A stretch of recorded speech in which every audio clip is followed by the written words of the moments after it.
Sekali lagi beri tepuk tangan untuk Pak Rocky Gerung. Silakan Bang, kill it. Oke, terima kasih Profesor Arif.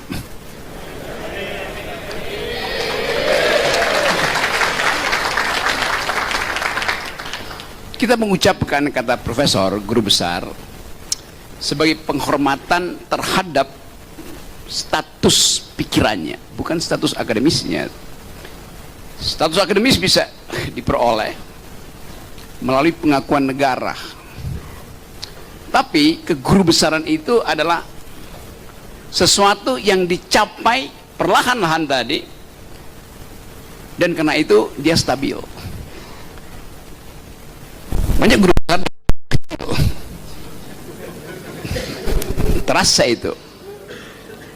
Jadi sekali lagi ini kelas, bukan tempat saya ngoceh-ngoceh di TV, tapi saya anggap ini adalah kelas yang ingin belajar gitu, dan kita pahamkan sejak sekarang bahwa setiap kalimat yang kita ucapkan harus Anda pertanggungjawabkan secara rasional. Demikian Anda tuntut dari saya, pertanggungjawaban rasional saya terhadap semua kalimat yang saya ucapkan. Entah itu kritik, entah itu satir, entah itu pujian. Oke? Kita mulai dari situ ya.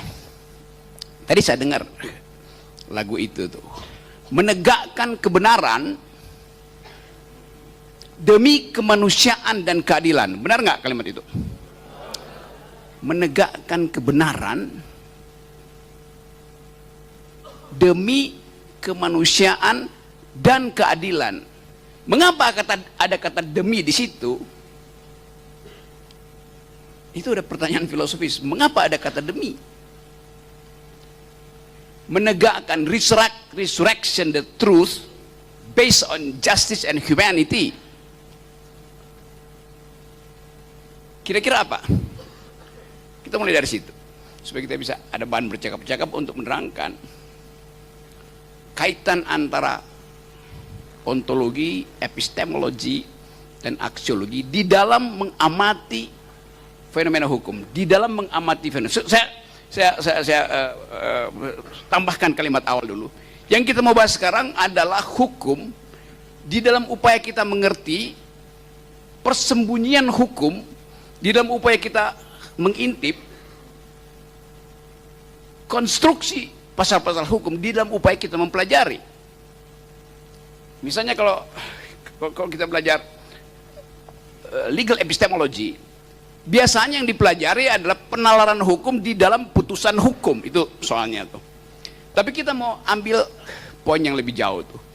Apa sebetulnya asal usul hukum di dalam sejarah pertumbuhan ilmu hukum, dan mengapa hukum tetap ada di dalam status interpretable? Mengapa hukum tidak dijadikan sebagai benda yang tidak boleh lagi diutak-atik? Mengapa hukum yang didasarkan tadi pada upaya mencari kebenaran tetapi masih ditambah embel-embel demi kemanusiaan dan keadilan? Apakah itu khas Indonesia? Apakah itu khas Yunani? Apakah di Eropa ada prinsip semacam itu? Apakah legal reasoning memerlukan demi? Bukankah otak manusia itu tidak memerlukan demi? Nah, di situ kita mulai berpikir bahwa penalaran hukum tidak semata-mata bisa diwujudkan tanpa diganggu persoalan kemanusiaan dan keadilan tadi. Nah, di situ masalah kita muncul tuh. Saya balik tadi ya, lagu saudara mengatakan menegakkan kebenaran. Hakim tugasnya menegakkan kebenaran, bukan menghasilkan kebenaran. Bukan mencari kebenaran, tapi diasumsikan bahwa sudah ada kebenaran, tetapi dia roboh, maka mesti ditegakkan lagi. Jadi justru karena ada robohnya kebenaran, tiang-tiang kebenaran itu, maka diperlukan hakim untuk menegakkan lagi. Jadi tindakan moralkah itu atau tindakan politik menegakkan kebenaran? Di kalimat itu aja udah menginspirasi kita untuk pergi ke semua literatur filosofi, legal philosophy. menegakkan kebenaran. Artinya hukum tiba ketika sudah terjadi penyelewengan kebenaran. Jadi hukum datang karena persepakatan sosial untuk menghasilkan ulang moralitas. Itu dasarnya kan? Karena tidak cukup dengan berdoa, maka diperlukan upaya menegakkan kebenaran. Kalau bisa dengan doa, ya nggak perlu ada pengadilan, kita doa aja sama-sama kan. Jadi dari awal moralitas itu adalah fondamen dari prinsip menegakkan kebenaran. Di dalam teori Immanuel Kant, tendensi utama manusia adalah mencapai keutuhan moral. Saya mulai dari situ. Ontologi awal dari hukum setara dengan apa yang dimaksudkan oleh Immanuel Kant, yaitu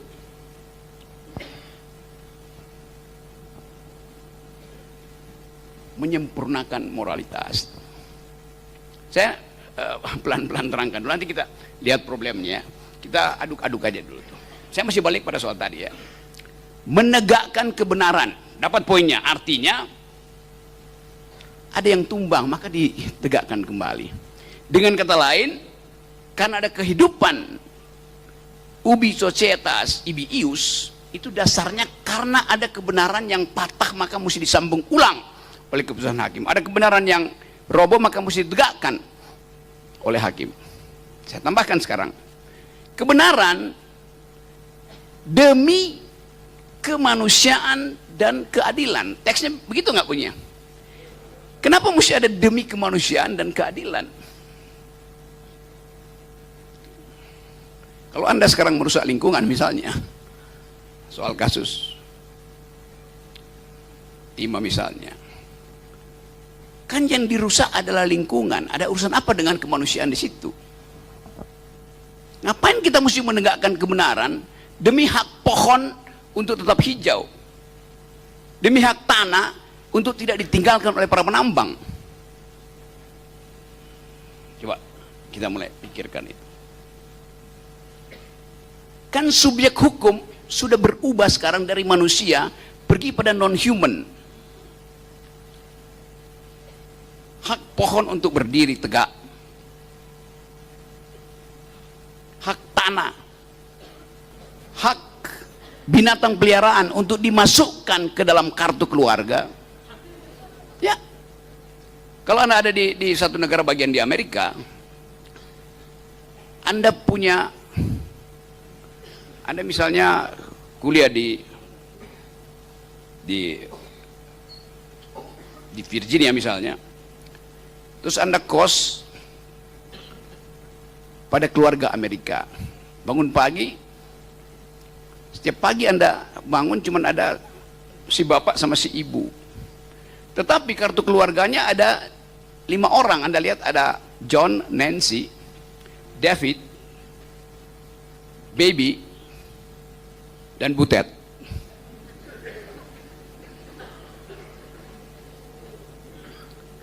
Lalu Anda tanya, ibu, kenapa di kartu keluarga ada 5, tapi kenapa cuma ibu dan bapak berdua di sini? Lalu si ibu bilang, iya, hanya saya, Mary dan John. David itu adalah kucing kami. Siapa lagi tadi? Harry itu adalah anjing kami. Dan Butet itu adalah burung perkutut kami. Dia menjadi subjek hukum baru karena perubahan pengertian tentang person in law. Anda memelihara binatang di rumah Anda, Anda harus perlakukan dia sebagai keluargamu. Dalilnya begitu. Di sini mungkin belum nyampe, tapi satu waktu mungkin akan dipakai juga soal itu. Jadi saya balik tadi, demi kemanusiaan dan keadilan. Padahal subjek hukum bukan lagi manusia. Jadi kita mesti perluas pengertian demi kemanusiaan menjadi demi kemakhlukan. Kita nggak bisa bilang demi keanjingan atau demi keperkututan, tapi demi status makhluk. Dapat nggak Ini itu. Dengan kata lain, subjek hukum itu evolve, subjek hukum itu tumbuh. Nah, pertumbuhan itulah yang dulu diantisipasi oleh Immanuel Kant, bahwa hukum itu akan tumbuh bersamaan dengan perubahan-perubahan kebudayaan. Jadi konsep kebenaran, keadilan akan tumbuh bersamaan dengan persoalan-persoalan kebudayaan. Persoalan kebudayaan selalu tadi, dalam pengertian tadi saya balik pada prinsip dasarnya, bagi Immanuel Kant, pertumbuhan kebudayaan itu adalah pertumbuhan sejarah umat manusia. Nah, karena itu ontologi dari hukum bunyinya gampang bagi pikiran Immanuel Kant. Anda lakukan segala sesuatu pada orang lain, dan Anda harus juga secara jujur meminta orang lain melakukan hal yang sama padamu. Jadi hukum di dalam pengertian Immanuel Kant justru memberi kebebasan manusia untuk memilih dengan menghormati hak setiap orang untuk menentukan perilaku dia sendiri. Dia boleh berperilaku suka-suka dia, tapi konsekuensi dari perilaku dia harus tiba bersamaan dengan konsekuensimu kalau dia berperilaku padamu. Atau dalam maksim yang sering disebut sebagai dalil, Anda lakukan sesuatu seperti Anda inginkan orang lakukan itu padamu. Kan itu prinsip utamanya. Sekarang kalau ada perselisihan di situ, ya saya ulangi lagi ya, bagi Immanuel Kant, ontologi adanya hukum itu terletak pada upaya untuk menghormati freedom manusia, itu kebebasan manusia. Jadi hukum bukan untuk menghilangkan kebebasan orang melalui pidana, tapi justru untuk memuliakan kebebasan manusia. Nah, karena itu kalau Anda dipidana, bukan Anda sebenarnya yang dipidana, tapi upaya untuk memuliakan kembali manusia yang Anda rusak. Bukan Anda ya yang jadi subjek pidana. Bisa nangkap nggak modelingnya kan? Jadi kalau Anda saya hukum, bukankah saya benci padamu, tapi saya ingin pulihkan jumlah kebebasan yang kau rampas. Itu aja dasarnya. Jadi prinsip pertama adalah jumlah kebebasan itu konstan diberikan oleh alam.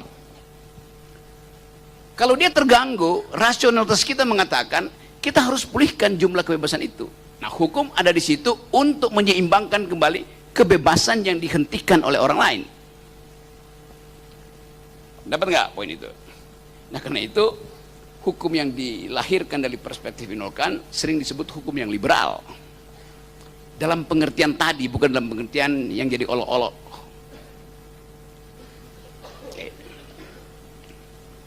Jadi hukum dan perkembangan manusia itu, atau perkembangan kebudayaan itu sejalan. Dari awal dia udah sejalan. Lain misalnya dengan pemikir semacam Rousseau, Jean-Jacques Rousseau. Bagi Rousseau, dari awal kehidupan pertama manusia, dia sudah diberikan fasilitas rasio. Bagi Rousseau, semua manusia lahir dengan fasilitas rasio. Bagi Immanuel Kant enggak.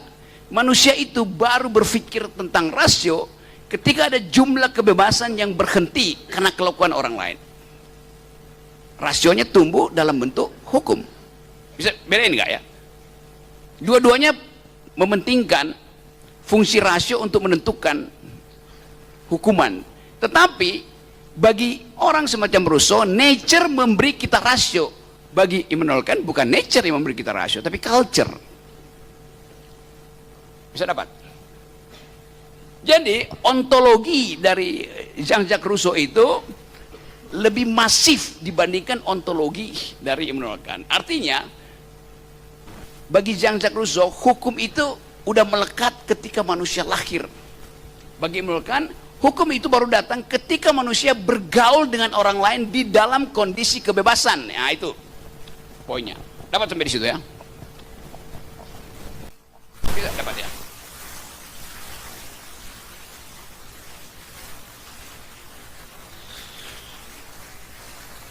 Bagian pertama secara samar-samar saya mau terangkan itu. Kalau kita tanya itu, apa yang menyebabkan kita percaya bahwa hukum itu ada demi kemanusiaan? Dua keterangan tadi. Keterangan pertama dari Immanuel Kant, sebetulnya secara historis, Rousseau lebih dulu karena di dalam secara kronologis, Rousseau mau mengatakan bahwa hukum itu built-in di dalam rasio manusia. Built-in dalam rasio, sebelum ada sejarah. Bagi Kant tidak begitu. Hukum itu ada ketika rasio manusia itu bertemu dengan problem-problem pertumbuhan peradaban. Dapat bedanya? Jadi ontologi dari Rousseau itu sifatnya selesai. Ontologi dari Immanuel Kant sifatnya in the making, ongoing. Dapat nggak? Ini benar ya? Bisa dapat ya? Itu yang menyebabkan kalau orang pakai pengertian Immanuel Kant selalu melihat bahwa dunia ini masih tumbuh, sejarah masih tumbuh. Karena itu ada problem-problem baru dalam kehidupan. Jadi itu dulu. Sekarang coba kita singgung bagian kedua soal epistemologi.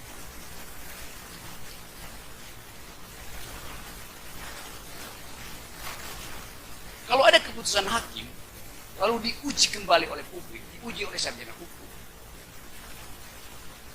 diuji oleh filsuf. Yang diuji adalah penalaran hukum yang menyebabkan terbitnya keputusan itu. Jadi, kendati keputusan sudah final, tapi diuji lagi. Apa nalarnya sehingga menghasilkan keputusan semacam itu? Epistemologi bekerja dengan cara itu. Mempersoalkan jalan pikiran yang memfinalkan jalan pikiran lain sehingga hukum itu berhenti sebagai keputusan. Waktu dia berhenti sebagai keputusan, diperiksa ke belakang apa dasarnya. Saya cerita kecil ya. Salah satu cara untuk menguji epistemologi, pertanggungjawaban pengetahuan dari sebuah konstruksi hukum adalah dengan membuat thought experiment. Apa namanya itu? Ya, imajinasi, eksperimentasi di dalam pikiran. Dimana saya sering dikritik, itu imajinasi aja. Ya, itu kita terangkan pada beliau yang sudah mengkritik. Bayangkan misalnya di Ciawi ini ada kasus di mana kejahatan terhadap perempuan, perkosaan terutama, dari tahun ke tahun meningkat, Okay. Untuk mengendalikan angka kejahatan terhadap perempuan, beberapa lawyer bersama dengan anggota DPR mengusulkan perbaikan aturan, perbaikan hukum. Usulannya begini, supaya tingkat perkosaan turun, harus ada efek jerah pada si pemerkosa. Harus ada efek jerah. Oleh karena itu, hukuman bagi pemerkosa yang tadinya mungkin 15 tahun, disetarakan dengan hukuman mati. Capital punishment. Death penalty.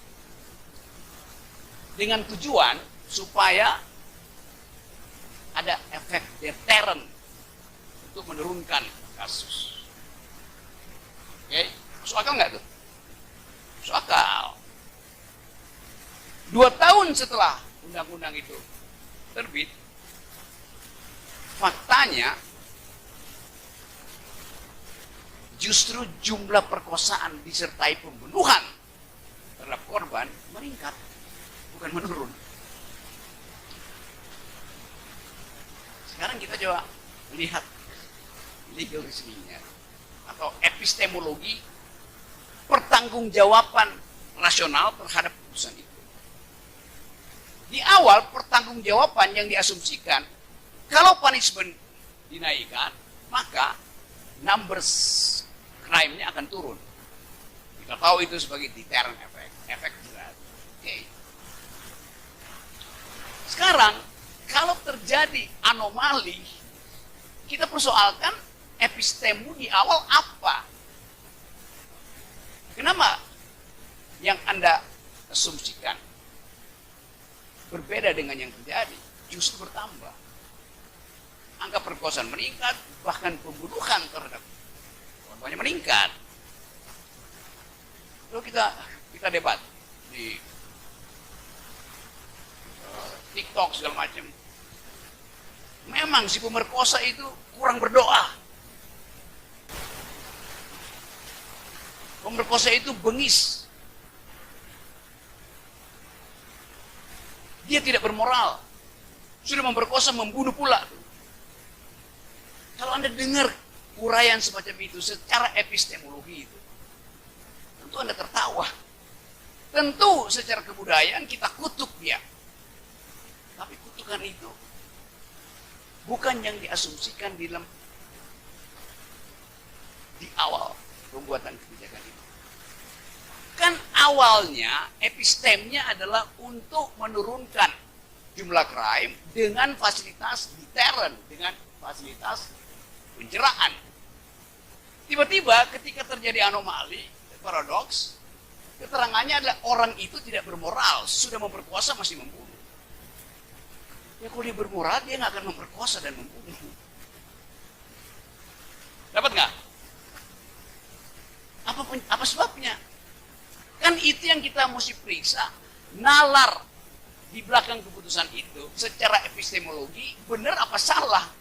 Walaupun undang-undang itu jadi undang-undang positif, tetapi impact-nya tidak terjadi. Yang diinginkan, law as a tool of social engineering tidak terjadi.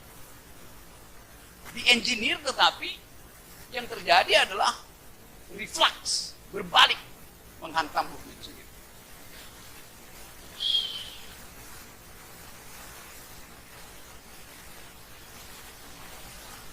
Ada nggak yang mencoba jawab itu? Apa sebenarnya yang terjadi?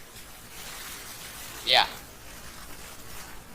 Manusia itu rasional, sehingga sisa dikari masuk ke situ. Karena kerasionalitasan itu, dia berpikir bahwa kalau saya membunuh, tidak ada saksinya. Jadi manusia itu adalah makhluk yang ekonomis, sehingga dia berpikir secara ekonomis juga. Oke. Dia dapat poin itu. Itu yang menyebabkan di dalam ilmu hukum ada pendekatan baru yang namanya economic analysis of law. Economic analysis of law.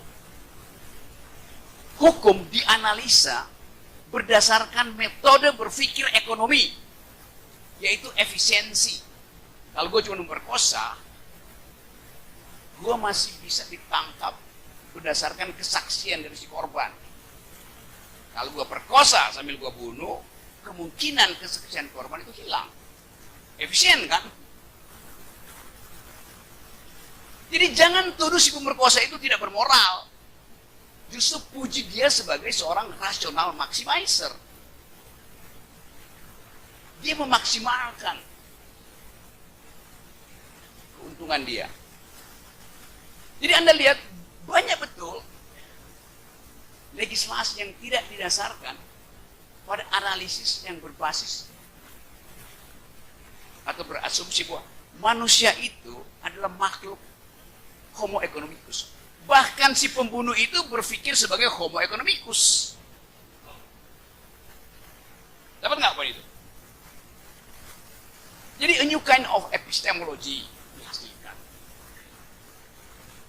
Balik lagi tadi ya. Ini contoh aja tadi. Bagaimana epistemologi itu bisa didalilkan bukan dari ilmu hukum, tapi dari ilmu ekonomi.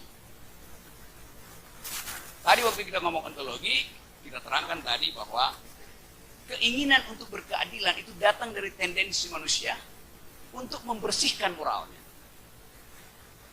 Sekarang, di bidang epistemologi, pembunuhan terjadi datang dari keinginan manusia untuk mengefisienkan keuntungannya.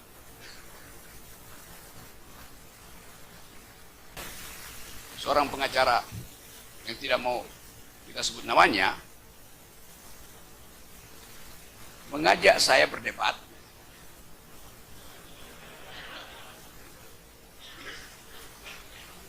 Judulnya dia bikin sendiri, mari berdebat tentang aspek hukum dari keputusan Mahkamah Konstitusi.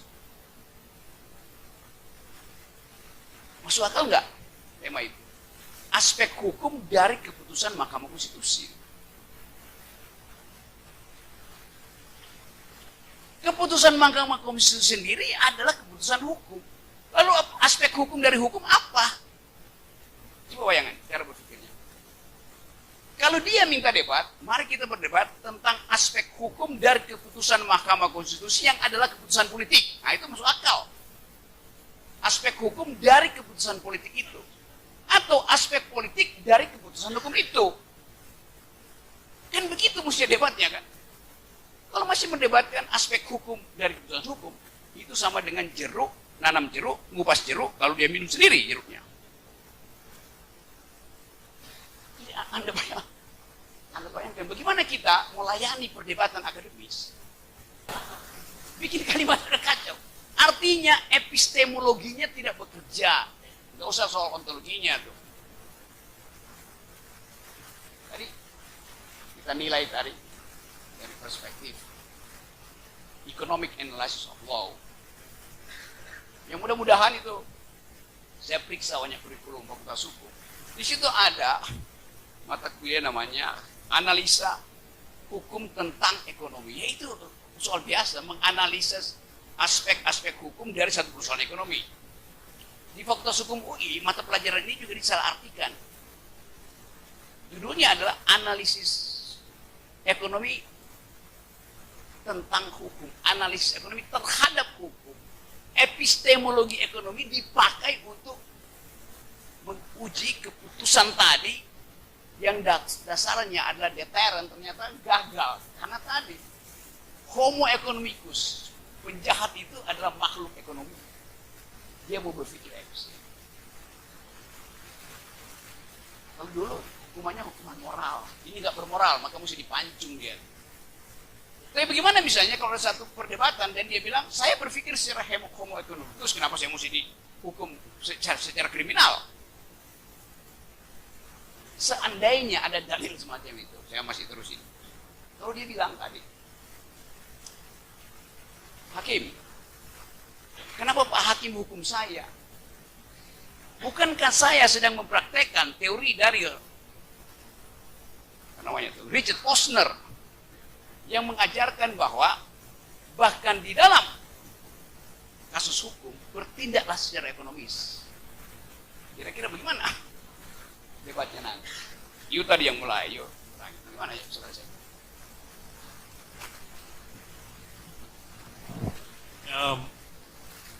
Tentu kalau kita ngomong secara ekonomis itu kan dia bersifat amoral ya.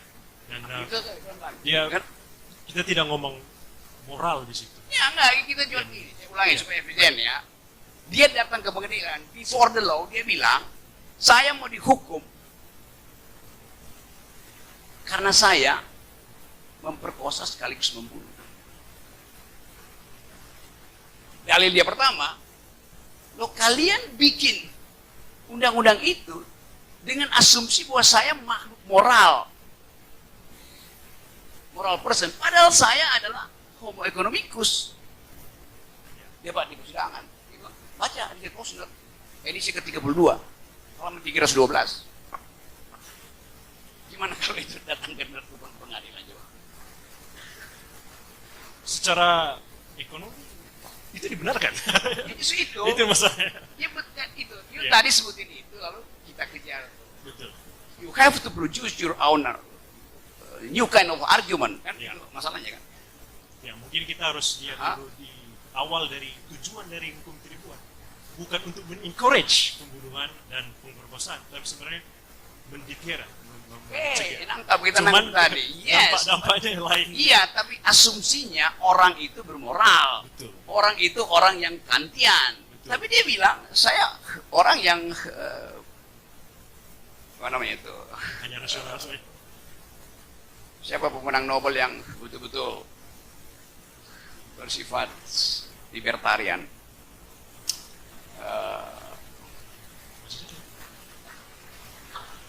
bikin model ekonometri begituan.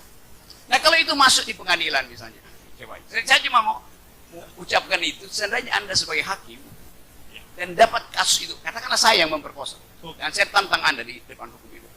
Jadi kan saya baca Posner, dan ada yang salah, kenapa Anda bikin itu? Karena Anda hakim, saya bilang, yang bikin regulasi itu mengandaikan saya makhluk moral. Jadi pengandainya itu salah, oleh karena pengandainya salah, saya nggak boleh dihukum dong, kan?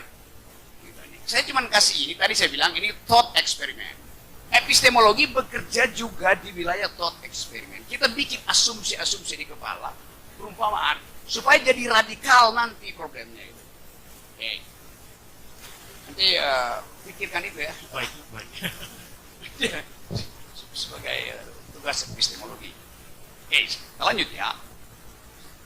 Kita masuk pada tema ketiga. Nanti dalam epistemologi tadi ada epistemologi rasional maximizer sebagai homo economicus, ada epistemologi environmental ethics, masih ada epistemologi feminist jurisprudence. Nanti kita bahas belakang. Tapi saya cuma kasih contoh bagaimana cara epistemologi mempersoalkan konservatisme di dalam pembuatan undang-undang. Ya oke, nanti kita balik ke situ dalam diskusi. Ini sampai jam 3 sampai jam 4 pagi kan. Kita masuk dulu pada hal yang berikut, aksiologi itu. Value yang bersembunyi di dalam pasal-pasal hukum.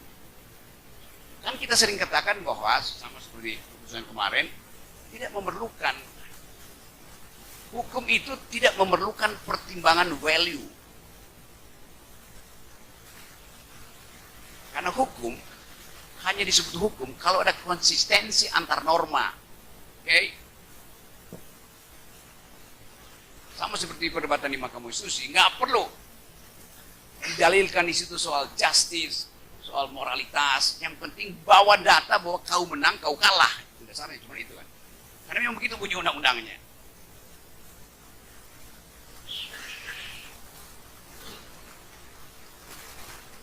Dari mana kita dapat aksiologi semacam itu di dalam praktek hukum Indonesia? Hukum tidak memerlukan moral. Dari mana kita dapat pengetahuan itu secara teoritis, bukan secara praktek ya, bukan secara ya ada adat segala macam. Kita tapi formal theoretical discourse-nya, bukan formal ya. Ya, positivism, formal enggak, but official ideology dari praktek hukum kita. Jadi kita sebutnya mazhab positivism. Mazhab itu datang dari orang yang disalah tafsirkan oleh para pembuat undang-undang, pembuat hukum, karena tidak membaca secara tertib proposal dari Hans Kelsen. Kan kita tahu, semua kita belajar, saya selalu balik ke situ, karena cuma itu acuan kita. Kalau kita bilang, apa dasar aksiologi dari positivisme Indonesia, positif praktek hukum Indonesia, moral tidak boleh dimasukkan di situ. Walaupun keputusan hakim banyak tadi yang dimasukkan moral, tetapi secara ofisial doktrin positivisme kita itu datang dari ajaran Hans Kelsen, bahwa keadilan kebenaran hanyalah turunan dari konsistensi antar norma. Kan begitu bunyinya kan? Kekuatan norma di bawah itu tergantung pada ikatan formilnya dengan norma di atasnya. Ini disebut Stufenbaum teori. Dapat itu kan?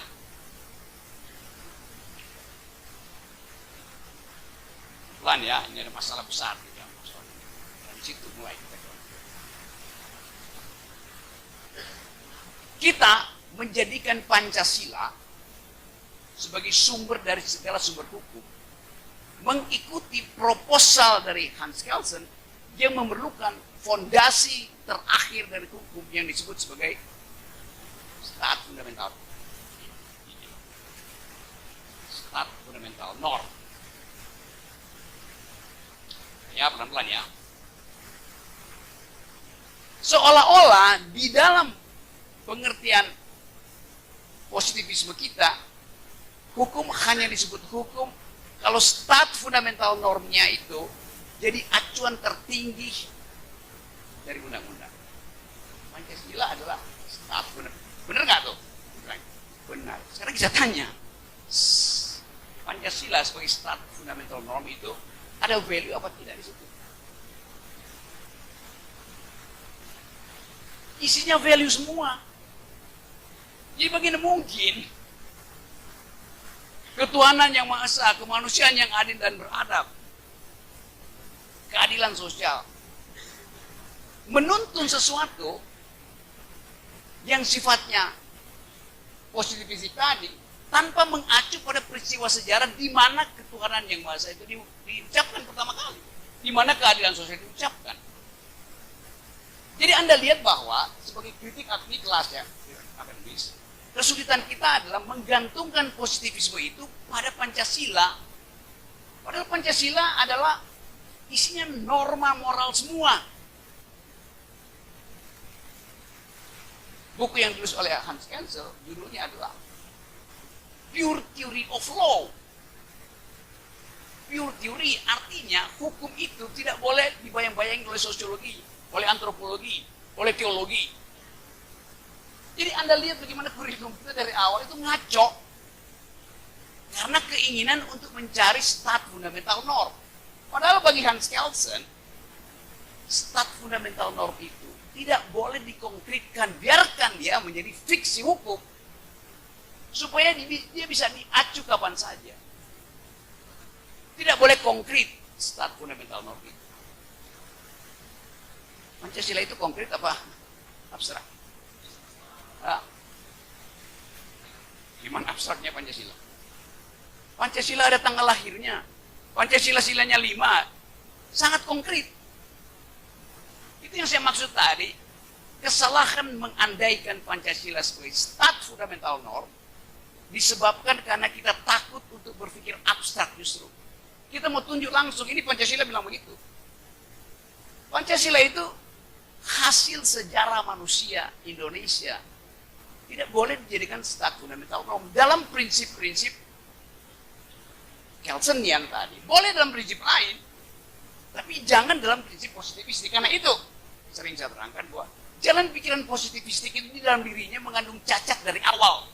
Karena mengandaikan stat fundamental norm itu adalah abstrak. Padahal Pancasila sangat konkret. Ada tanggal lahirnya, apa kurang konkretnya? Ada 5 sila, apa kurang konkretnya? Dapat nggak poin itu? Jadi sekali lagi, sebelum kita pergi pada problem aksiologi tadi, kita bersihkan dulu. Kita harus tega mengatakan bahwa ada kesalahan di sini. Apalagi kalau saya terangkan tadi bahwa Hans Kelsen itu murid filosofi dari Immanuel Kant. Dia adalah neo-Kantian. Buku Hans Kelsen judulnya Pure Theory of Law setara dengan buku Immanuel Kant yang berjudul Theory of Pure Thought, teori pikiran murni, reinen Vernunft dalam bahasa Jerman. Jadi kalau dikatakan hukum tidak berbasis pada filsafat, loh hukum positif kita itu yang dibuat oleh Kelsen, yang diikuti oleh para positif, justru berinduk pada filsafatnya Immanuel Kant. Dengan keterangan semacam itu, know nothing about the very relation between legal positivism and philosophical official base-nya, kan itu intinya kan. Kita mau sebutkan itu sebagai contoh dari kedunguan aja. Jadi itu yang saya inginkan, ada hakim ilmu dari sini untuk berani mengatakan atau berani mengucapkan, berani bikin analisis dan mulai membongkar fondamen-fondamen yang diselundupkan dengan cara yang buruk di dalam sistem positivistik. Kalau mau betul-betul positivistik, pakai pengertian positivistik tanpa taruh di situ sejarah pembentukan hukum kita berdasarkan Pancasila. Jadi kejujuran berpikir itu yang saya maksudkan harus kita tempatkan di dalam mata kuliah hukum. Nah, hakim tentu Anda tetap akan berpikir dalam jenjang Kelsennya, pasti itu. Tapi pelan-pelan kita mesti lakukan semacam pemberontakan dari dalam. Bahwa ini ada yang nggak benar. Kalau kita masukin moral di situ, apa konsekuensi? Kalau aksiologi kita jadikan peralatan untuk tadi menegakkan kebenaran demi kemanusiaan dan keadilan. Pertanyaannya adalah yang kita sebut kemanusiaan hari-hari ini apa? Kan beda kemanusiaan kita sebutkan sekarang dengan yang diasumsikan oleh Aristoteles misalnya. Kalau aksiologi kita pakai berdasarkan prinsip-prinsip moral Aristotelian misalnya, maka pembunuh itu, koruptor itu mesti kita hargai sebagai pilihan moral dia, pilihan value dia. Bagi Aristoteles, kalau Anda jadi koruptor dan itu ada pilihanmu, itu adalah telosmu, harkatmu adalah jadi koruptor, setara dengan ustadz Anda itu, pasti setara. Kalau Anda sebagai koruptor tidak minta keringanan hukuman, itu namanya koruptor yang bermutu. Kalau ustadz tidak mengobrol ayat hanya untuk dapat konstituen, dia bukan ustadz yang bermutu. Jadi bagi Aristoteles, value itu tidak ada selain pertanggungjawaban individu. Dapat nggak poinnya? Silakan koruptor, silakan korupsi. Kalau sekarang ada RSUD bilang, Anda mau korupsi silakan korupsi. Tapi jadilah koruptor yang bermutu. Jangan minta ampun. Tempuh nasibmu, tempuh telosmu. Jadi hakim yang bermutu. Bukan karena dikendalikan oleh bupati, dikendalikan oleh menteri. Kan itu dasarnya tuh. Jadi posisi aksiologi kita adalah pertanggungjawaban kita terhadap pilihan rasional kita. Tadi dia secara rasional memilih jadi koruptor. Begitu ketangkap, dia pakai baju agama. Tiba-tiba punya kopiah, tiba-tiba pakai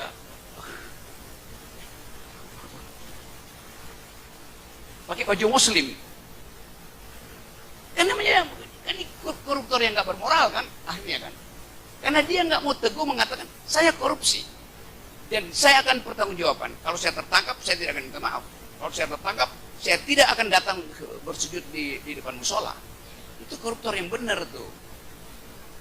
Koruptor yang berakal sehat begitu mestinya. Anda mungkin mengaku menjadi begitu, memang begitu. Kalau kita pakai aksiologi dari Aristoteles. Dapat nggak poin itu? Dan kebanyakan koruptor akhirnya mengkhianati dua kali. Dia mengkhianati rakyat dan dia mengkhianati prinsip dia sebagai koruptor. Kan dua kali dungu kan namanya.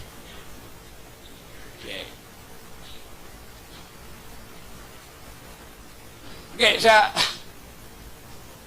stop sedikit di situ. Ini suara sudah mau habis nih. Oke, kita diskusi kecil-kecil lah. Jadi anggap aja tadi saya pembukaan aja tuh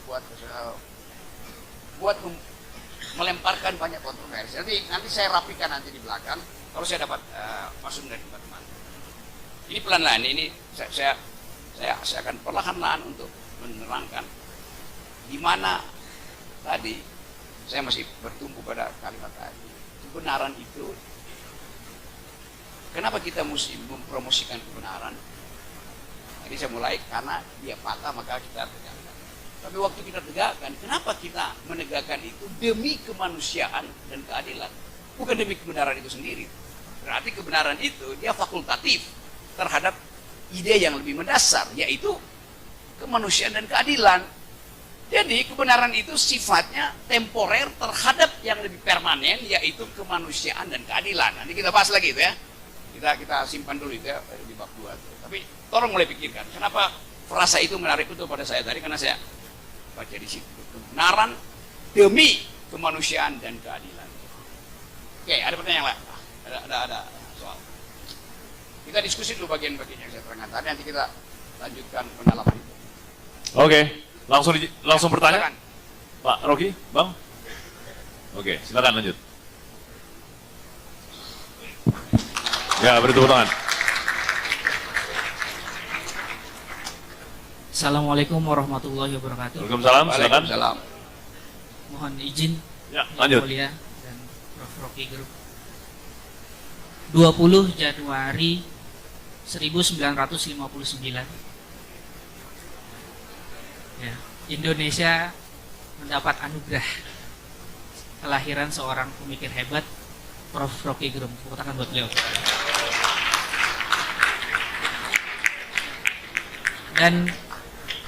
Dan itu rekan-rekan tahu hari apa itu? Itu Selasa Kliwon. Ini kajian ya. Mistis. Apa artinya tuh? Ya. Menurut kitab Jawa kuno,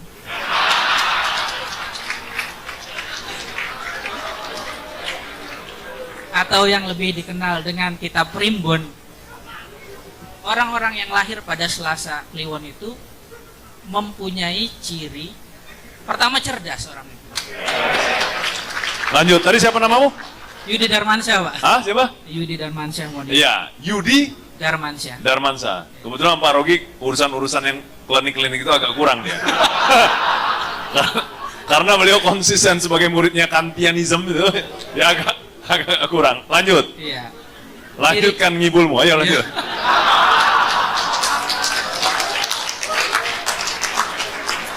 Dan ciri-ciri fisiknya itu mempunyai badan yang tegap dan rambut yang lurus.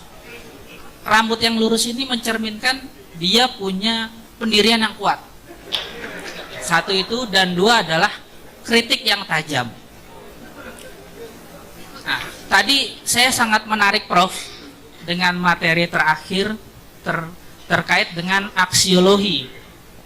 Aksiologi itu adalah menggali nilai-nilai ideologi original daripada satu pasal. Tapi saya lebih ingin memasukkan aksiologi daripada istilah cadas yang kami gunakan. Karena cadas ini merupakan salah satu karya agung dari Yang Mulia Bapak Syamsul Arif.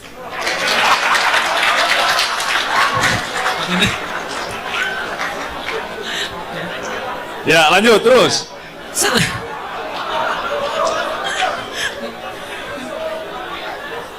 Cadas ini, kami sejak 3 minggu terakhir didoktrin bahwa cadas itu ada dua. Pertama cerdas, dua berintegritas. Tapi setelah saya melihat Prof. Rocky Gerung, saya mendapatkan makna tersendiri mengenai cadas. Cadas tidak hanya cerdas dan berintegritas, Fokus. ya, tapi juga memang harus cadas. Cadas itu apa? Ya seperti Prof. Rocky, berani untuk kita berpikir secara bebas, berani untuk kita berintegritas di tengah-tengah Mahkamah Agung ini. Dan karena tadi salah satu sikap atau sifat Prof. Rocky ini adalah memberikan kritik yang membangun, kami mohon kepada Prof memberikan kritik terbaik kepada kami generasi-generasi muda Mahkamah Agung, supaya di tahun 2045 nanti kami dapat membangun generasi emas Mahkamah Agung Republik Indonesia. Oke. Terima kasih. Udah ya. Jadi tadi kamu memulainya dari Selasa Kliwon, lalu sempat menyinggung juga soal rambut lurus, agak rasis karena ada yang keriting di sini, ya kan? Tentu menolak teman-teman yang keriting gitu ya. Nah, lalu kemudian tadi saya pikir tanya, tapi kemudian malah minta kritik ya. Jadi apa buat teman kita tentu tetap kita beri tepuk tangan dulu. Ya. Ini sebenarnya kegelisahan saya, Pak Rocky. Bicara soal tema kali ini, soal ontologi, epistemologi, dan aksiologi hukum. Saya memulai dari ontologi, di mana sebenarnya ini yang memasuki kepala saya, Pak Rocky. Hukum itu tercipta dari sebuah kebudayaan. Nah, kemudian kebudayaan itu diakarkan dari sebuah peradaban, di mana peradaban di muka bumi ini yang saya tahu terdiri dari dua, yaitu cenderung antropodisi atau teodisi. Nah, kemudian jika dikaitkan kepada epistemologi hukumnya, ini dimulai dari Immanuel Kant yang seperti Pak Rocky sampaikan, sehingga melahirkan tujuan hukum. Bahwa sebelumnya Kant bicara soal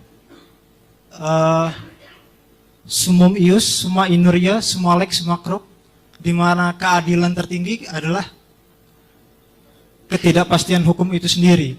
Nah, berangkat dari situ kemudian diteruskan oleh Hermann Kantorowicz setelah masa Nazi Hitler, yang kemudian dipopulerkan oleh Gustav Rothbard yang keluar, sehingga tujuannya itu keadilan, kemanfaatan, dan kepastian hukum itu sendiri. Nah, ini selalu berkelindan yang sampai saat ini kita tidak tahu pijakan mana yang seharusnya kita galakkan dan kita posisikan sebagai yang priority. Nah, ini saya juga kegelisahan saya adalah seperti ini. Pendapat-pendapat seperti itu terjadi pada era modern, yang mana pada saat ini kita sudah memasuki masa posmo yang cenderung globalisasi dan lain sebagainya. Yang mana saya kalau boleh meminjam leluconnya Zizek, bahwa beliau adalah seorang komunis yang pesimis, di mana dia melihat kapitalisme itu adalah perancang yang agung, kemudian untuk membangkitkan suasana globalisasi sampai dengan saat ini. Nah, tapi anehnya, justru belakangan ini kapitalisme merangsak kepada kebangkrutan itu sendiri. Dimana kalau kita lihat seperti Bung Rocky tadi sampaikan, tambang di mana-mana nggak jelas, ya kan? Kemudian kita mulai meninggalkan kehumanisan kita, di mana kita dilenakan oleh teknologi informasi sampai dengan antar sesama kita sendiri saja bahkan cenderung jarang untuk lebih berkomunikasi. Padahal duduk bareng tapi kita lebih menggunakan alat komunikasi itu sendiri. Nah, kegelisahan saya seperti ini Pak Arbi. Belakangan ini kan banyak juga kasus-kasus di Mahkamah Agung tentunya ya. Itu soal aktivis lingkungan, karena memang ekologis menjadi problem utama dari kemunduran kapitalisme itu sendiri. Nah, kemudian hakim dalam memutus itu didesain dengan kondisi saat ini adalah untuk jika memang dia pro terhadap itu, dia harus keluar dari zona itu. Seperti tadi Bung Rocky sampaikan di positivistiknya Immanuel Kant yang diteruskan oleh Hans Kelsen. Nah, pertanyaannya seperti ini, bagaimana kami selaku calon hakim nanti ke depan dapat menimbulkan sebuah putusan yang tetap berpijak pada hukum, tapi tidak meninggalkan ruh-ruh moral, etika, dan kemanusiaan tentunya. Karena memang banyak saat ini aktivis lingkungan mungkin karena pasal yang cenderung lebih menimbulkan ketimpangan relasi, sehingga mereka cenderung lebih mudah untuk kemudian dalam tanda kutip dikriminalisasi dan sebagainya macamnya. Nah, itu mungkin itu yang dapat saya tanyakan. Sebelumnya terima kasih. Assalamualaikum warahmatullahi wabarakatuh. Siapa tadi namanya? Angga ya? Prima. Prima ya. Thank you Prima.